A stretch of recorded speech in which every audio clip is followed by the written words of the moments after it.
Bom, vamos começar.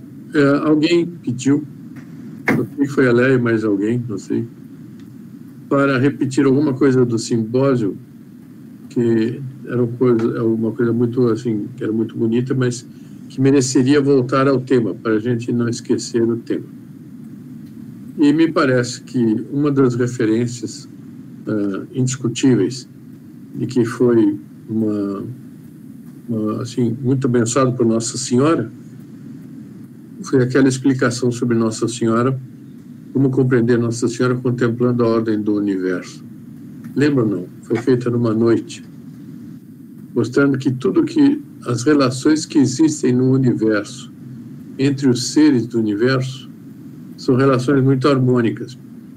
Primeiramente, cada ser representa um valor metafísico, ou moral, ou religioso. Então, se eu vejo, por exemplo, uma ave que voa muito alto, ela me faz lembrar aquelas pessoas que gostam de pensar alto, que gostam de contemplar panoramas distantes, que gostam de sair do terra a terra e que gostam de elevar a mente até Deus, que tem fundo de alma metafísico, né? Não é como gente que só vê prático, incapaz de fazer uma metafísica. Acontece que essas coisas existem, essas coisas todas estão presentes na natureza, e na natureza não há choques. Na natureza, pode ver, não existe alguma coisa que destoa da natureza. Até os raios das tempestades, até as enchentes, tudo isso são manifestações da natureza e que elas não rompem com a natureza. Pegue, por exemplo, eu moro aqui num bairro que tem muitos hospitais.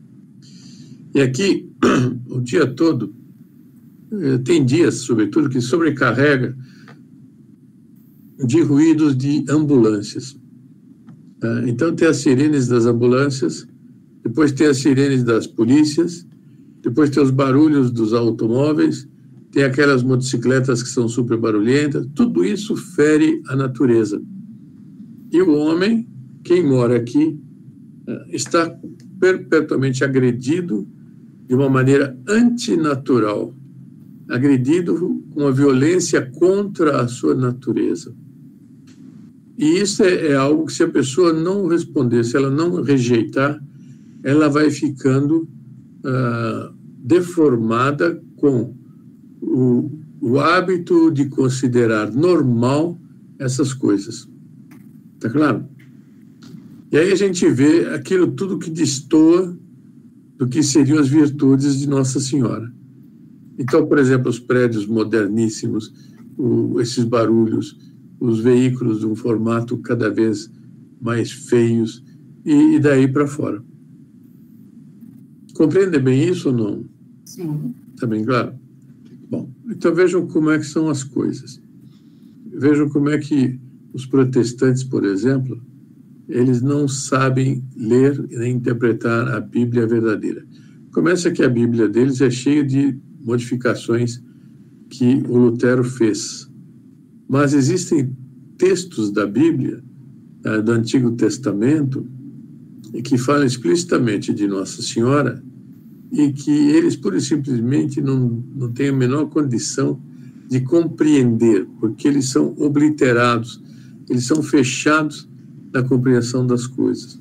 Só de achar que Nosso Senhor Jesus Cristo não escolheria para si a melhor mãe que pudesse existir, porque ele é o melhor homem que existe, isso já é uma coisa que limita muito a captação que eles têm das coisas mais altas.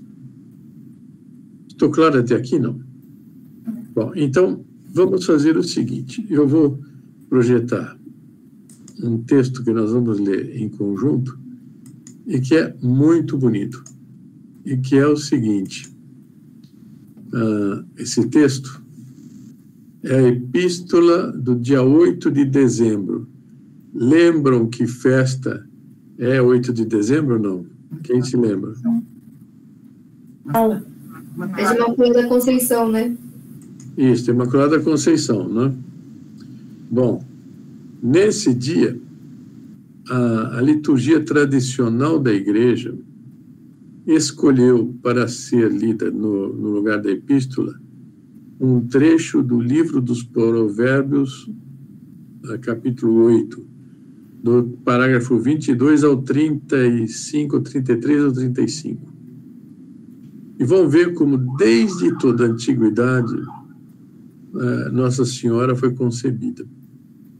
E é uma coisa super interessante a gente ver como a liturgia tem uma sabedoria extraordinária, a liturgia tradicional. Então, vejam só. Bom, aqui já é uma cena de uma missa tradicional, que um altar belíssimo, muito bem iluminado, tudo falando de sublimidades, né, de belezas, de tudo isso.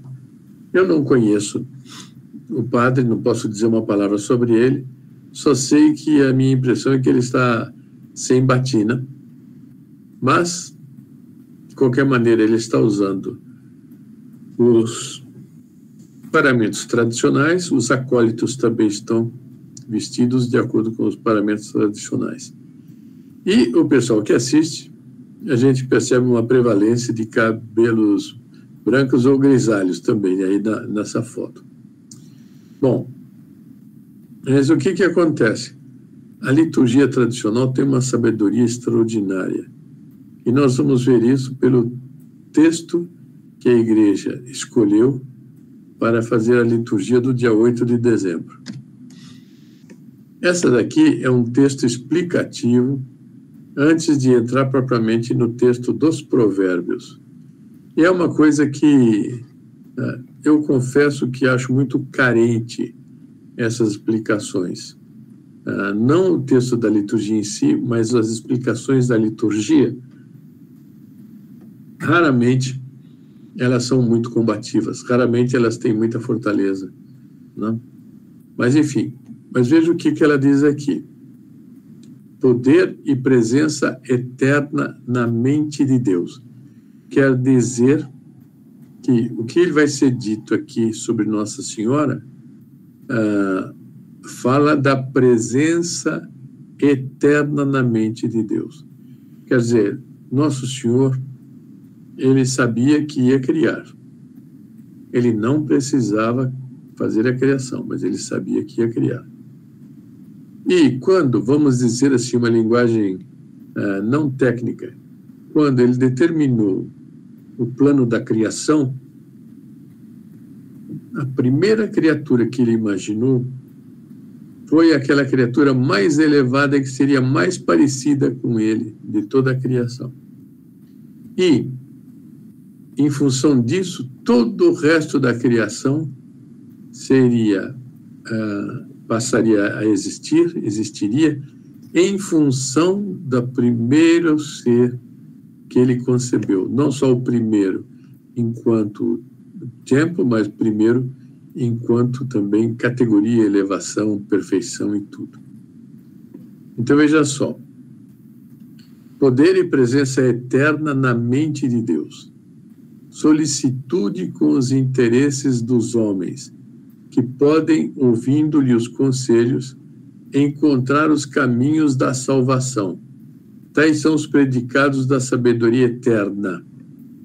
Então, a sabedoria eterna estaria considerada nesse comentário. Mas a coisa não para aí, veja só. Que tal são os predicados da sabedoria eterna que a Santa Igreja aplica a Nossa Senhora e igualmente a Jesus Cristo, que intimamente ambos se associam na realização dos grandes desígnios de Deus. Então, Nossa Senhora está sumamente ligada aos grandes desígnios de Deus. Então, toda a criação, em toda a criação, Deus, Nossa Senhora, estava na mente de Deus e era a primeira de tudo que foi criado, até acima dos anjos. Está claro? Sim. Bom. Então, o que diz o texto dos Provérbios 8?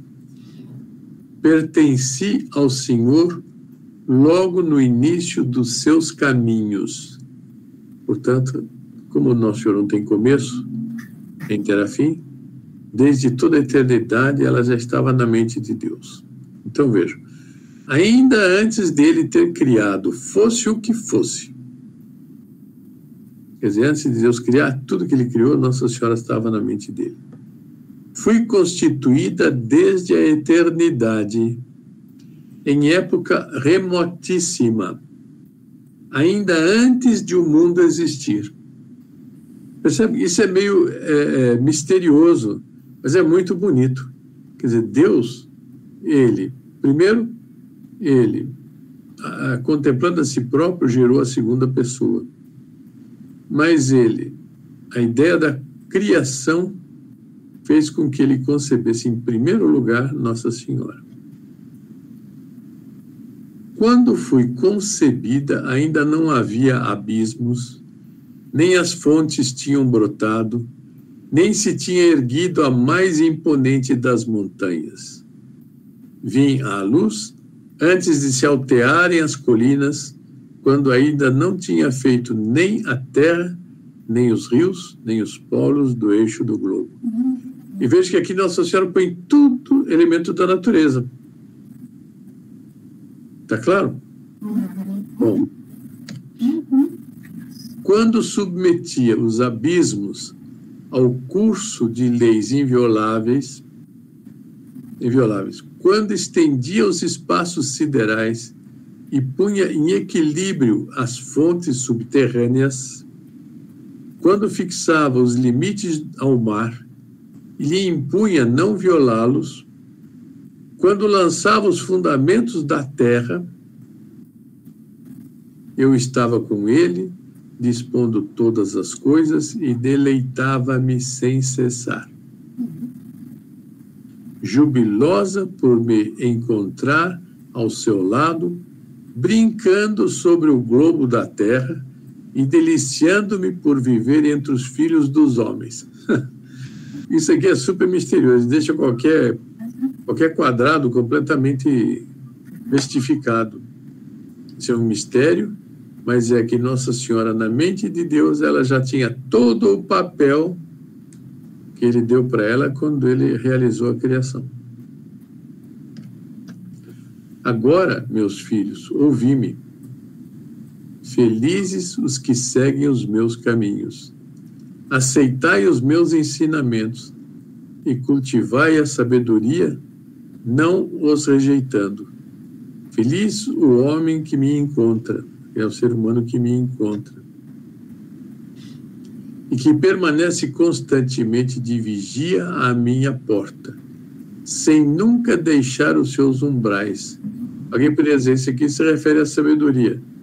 É verdade, mas também a Nossa Senhora, olha só, o que me encontrar, encontra a vida e alcançará do Senhor a salvação. Ora, isso é de uma beleza sem nome, uma beleza extraordinária. Então agora eu vou passar de novo aquele filmezinho, com aquelas cenas, e nós procurem ver a harmonização de tudo que aparece, da água com a montanha, com o mar, com a praia, com a areia, com a vegetação, com as florestas, com os flamingos que voam, com outras aves.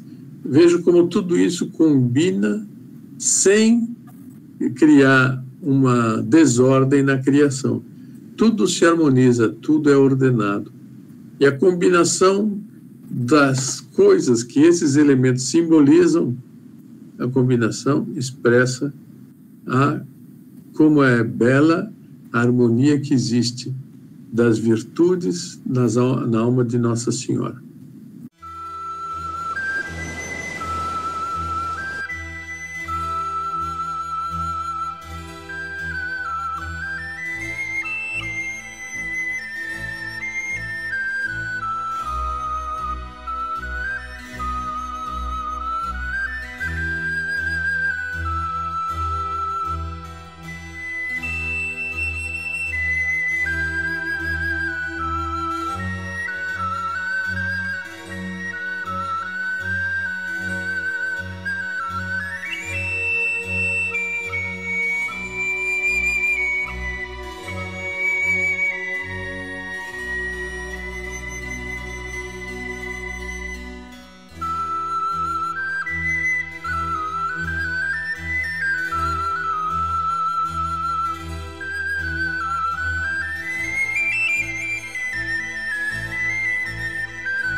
Agora, nós acabamos de fazer uma meditação sobre Nossa Senhora.